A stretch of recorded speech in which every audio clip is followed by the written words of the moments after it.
Come on and ride with me while we talk about this astrology. Let me preface this by saying my chart is not your chart. If you don't accept the fact that everything outside of you is within you, including astrology, keep scrolling. Now, for those of you who wanted to stay, let's talk about this blue full moon in Sagittarius from May 29th to June 3rd, peaking, I think, on the 31st at 4:44 a.m. Always remember, these symbols or these codes have the energies that you associate with them. So it is very important for you to sit down and utilize your intuition to figure that out. I can't tell you that. I can only tell you my perspective. These downloads are coming based off of me and what I'm going through, basically. So a full moon, I already know, is release, renew, and reevaluate. Basically, you're pulling from the physical and you're putting that back into the spiritual. That's why it looks like it's a release on this plane. A blue moon basically means that it is 2 moon cycles within a month. A month, aka a moon.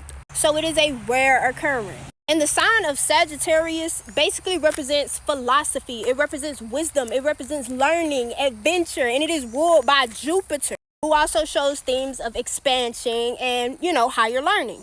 As y'all know, we are in Gemini season. What that basically means is that the sun is in Gemini. And that means, baby, I don't care. You can tell you a Gemini all day long, but baby, that's where your sun sign is at. I'm gonna need for you to go see where your moon, your Mercury, your Mars, and so on is. Because you are not just a Gemini. But I digress. Gemini rules themes of communication, thoughts, and your connection with your highest self. Basically, a connection to how you live on a higher level. And Mercury and Uranus is also in Gemini right now, and they are all doing in opposition, or basically they are contrasting the placement that we have with the full moon in Sagittarius. Now with Gemini and Mercury, that shows themes of how you manage or release your thoughts, positive and negative, as well as your emotions. With Uranus in Gemini, we see sudden change in relationships, community, and your relationship with yourself. These oppositions have been allowing me to see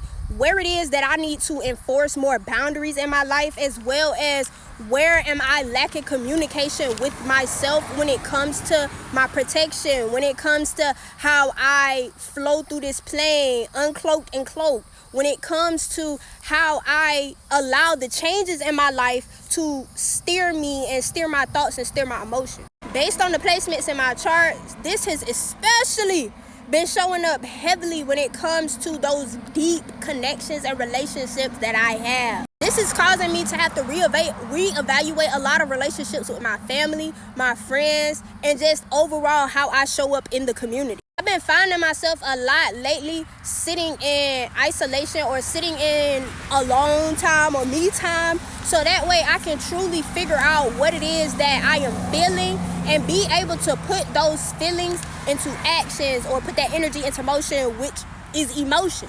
Because when I don't, it kind of forces me to tap into that darker side of myself that could create a lot of chaos.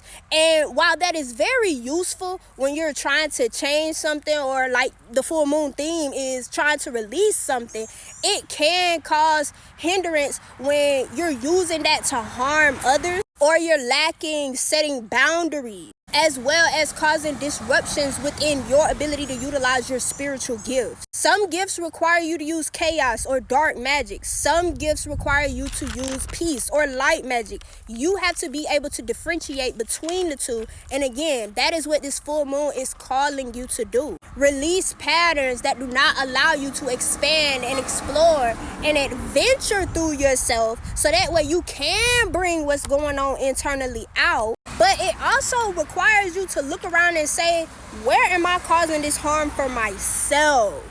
Because we often like to point the finger outside of ourselves, but ultimately, when it comes to spirituality, when it comes to your emotions, when it comes to things on the inside, that's all you, baby. And your external is just a reflection of that. Now, this is shown with our trines in Aries. Aries is the sign of war, but it's also representing the sign of personality, self, ego, what the world sees when they look at you. Now, right now in Aries, we have Chiron, which is the wounded healer. We have Saturn, Big Daddy Saturn, the planet of discipline. And we have Neptune, or the great waters, the planet of dreams and spirituality. How this is showing up for me is, like I just said, making sure that I'm reevaluating those self-inflicted wounds.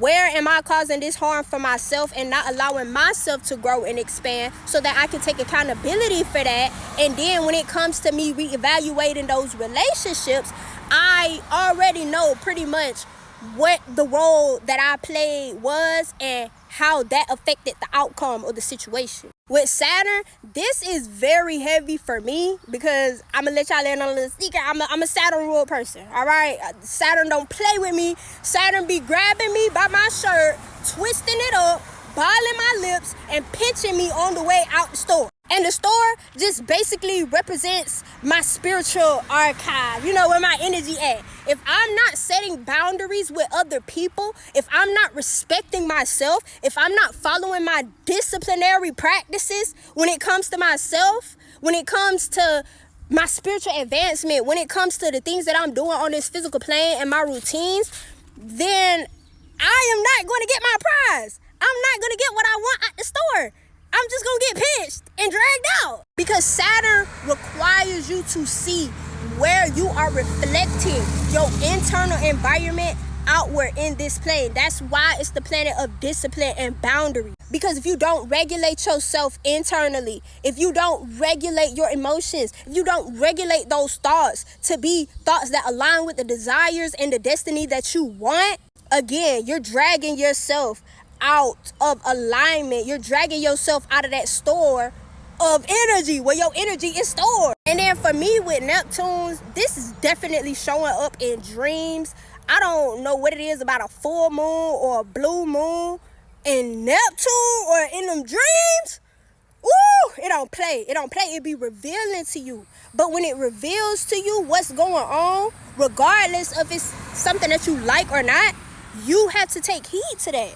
And that is where that Aries and Neptune comes in. How are you allowing yourself to be spiritually guided by your intuition? How are you utilizing your discernment? When your spirit tell you to move, are you moving? When your ancestors tell you, hey, baby, you need to sit down for a minute. You need to, sit with yourself and drink some coffee, drink some tea, do something.